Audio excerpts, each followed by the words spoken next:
Huge mistake a couple of weeks ago. Hey everybody, Harry Dog here. Just before we get into the video, a quick message.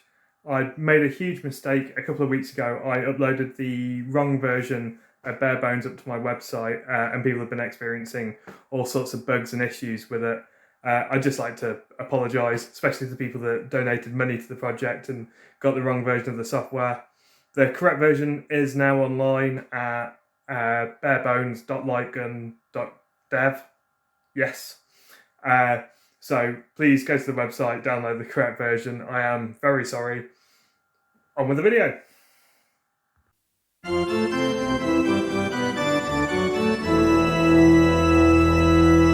Hey everybody, this is Harry Dog. Welcome to this second video tutorial on getting the Sinden Lightgun working on the Raspberry Pi. If you've not seen the first video, which covers the basic setup, I'll leave a link for that in the description. But in this video, I'm going to assume that you've already seen it and you've set up the image on your Raspberry Pi. And then in this video, we're going to cover MAME and arcade games and getting them working on the image. So this video is going to be a little bit more in-depth than the previous one because MAME's a little bit more technical to get set up. You have to use a specific version of MAME, you need to use a specific set of ROM files, and they need to be put in a specific place on the image. So I'm just going to give you a little tour of this.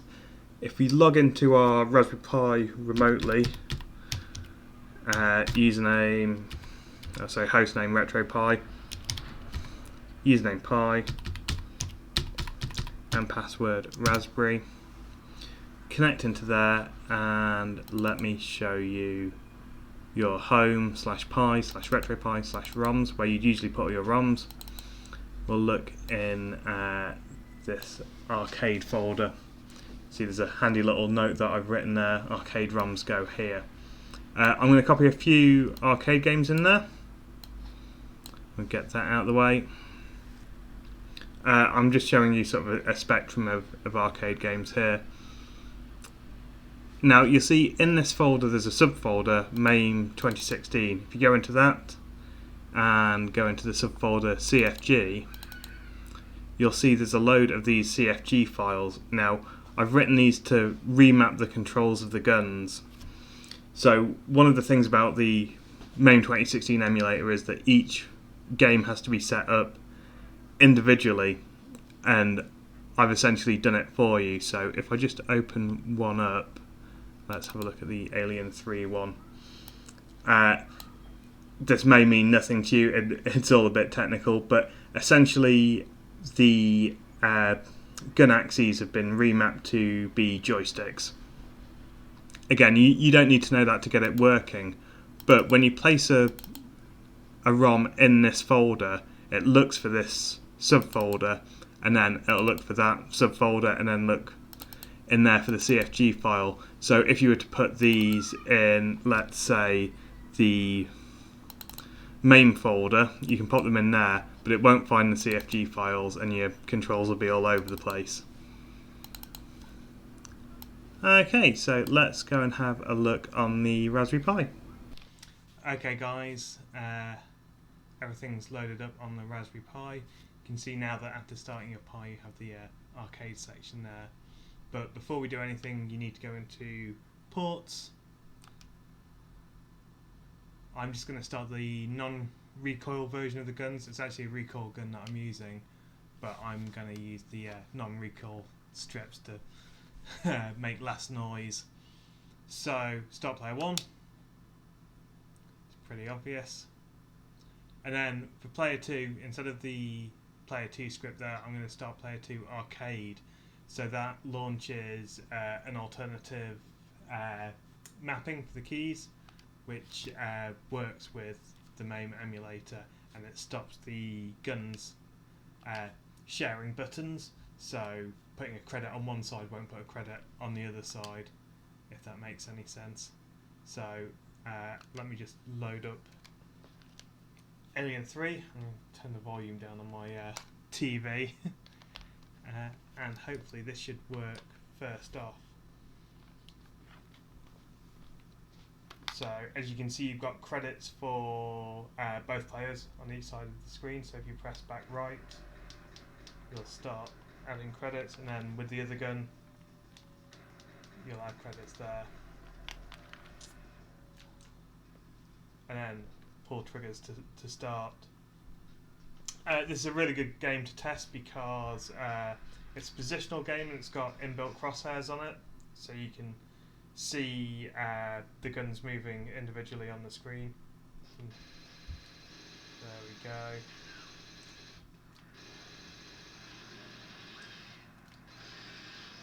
So this is always a good indicator whether or not your mouse indices are right. So if you go into your RetroArch menu and go to settings and input, if you start a game like this and you notice that the crosshairs are locked onto each other and they're moving the same, like one gun is controlling both crosshairs, it's usually a problem with the mouse index.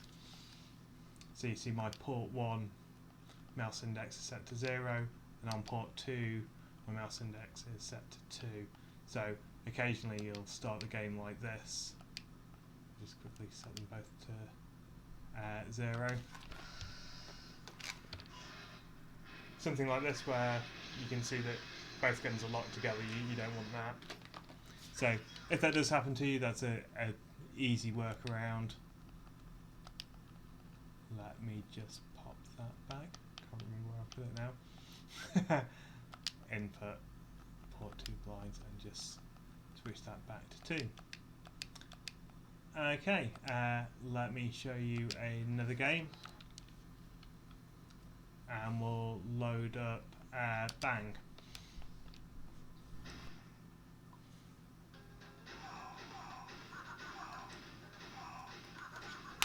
So this is Bang, another good 2-player game if you're a fan of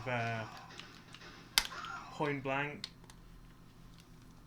and those sort of games. You can see how bad my aiming is. The TV's very loud.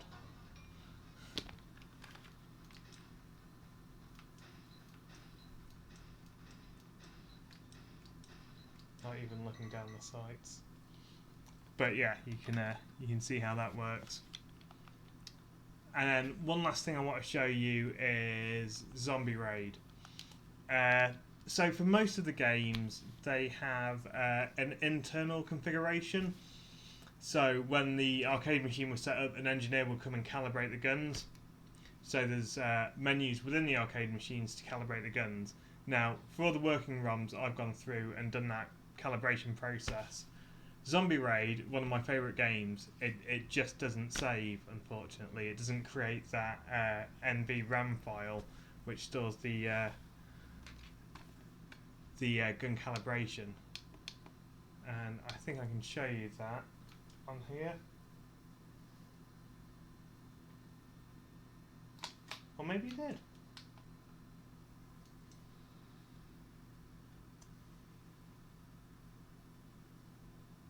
No, there you can see the blue crosshairs lining up with where I'm pointing the gun, but the red crosshair, which is the one that's actually built into the game, is well up where I'm aiming. So it's an easy fix. To fix that, you'd have to go into the arcade machine service menu. So plug in a keyboard to your Pi, hit tab and go input this machine. And if you scroll down, you'll see there's a button for service. It's keyboard 9. So if I hit 9 on my keyboard, nothing happens. But F3 does do something, so this is different for a lot of machines. Let's see if I can figure this out. That's how you do the... So would you believe it's the trigger button? After a lot of pressing random buttons, I found out it's the trigger button that does this. So gun adjust mode, and you can go into that gun adjust. So player 1, lower left sight, and you can aim it with that crosshair there. Upper right, and then do the same with player 2.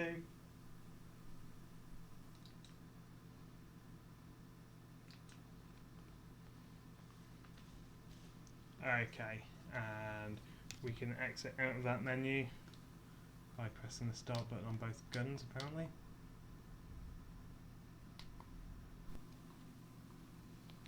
And you'd exit the menu by pressing F3 again. That gets you back to the beginning. So hopefully we'll see these cursors actually align now. And there you go. You can see, oh, there's a little bit of drift in the corners, but that's much better than it was. That's probably scaling on the old video screen because I didn't go right to the corners.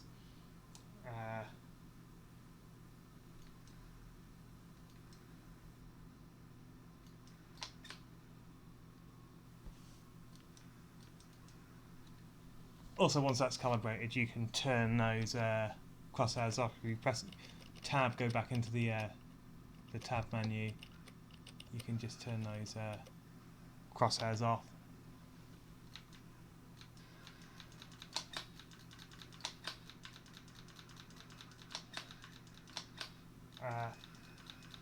Yeah, it's great that it's working.